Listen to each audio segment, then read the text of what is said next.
निशी पण माझंच रक्त आहे। मी कधी तारिणी आणि निशीमध्ये भेदभाव केलेला नाही।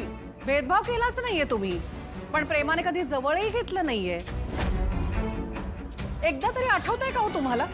निशीला प्रेमाने जवळ घेतलंय, तिच्या डोक्यावर तेल लावलंय। या उलट तारिणीचे गोडवे गात असता कायम, तिचं कौतुक करत असता, तिचा उदो उदो। त्याच तारिणीने शेण खाल्लंय। खबरदार, तारिणी विषयी असं बोललेलं मला चालणार नाही। तुम्ही काही चुकीचं केलेलं नाहीये।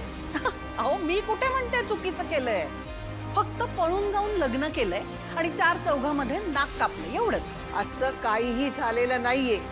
तिने रीतसर लग्न केलंय आणि ती सासरी स्वतःच्या हक्काच्या घरात राहते। पण मला एक कळत नाहीये, तुझ्या काय एवढं पोटात दुखतंय? अच्छा, म्हणजे दिवसभर तुझ्या हाताखाली राब राब राबणारी तुझी हक्काची मोलकरीण गेली ना? या घरातलं प्रत्येक काम जीव लावून करणारी मुलगी, हा? सकाळी उठल्यावर पहिला चहा हातात देणारी आणि घरातली सगळी कामं करणारी, नाही का?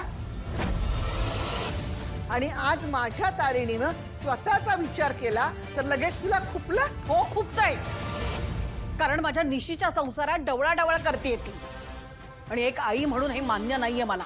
का? काय ढवळाढवळ केली निशीच्या संसारात?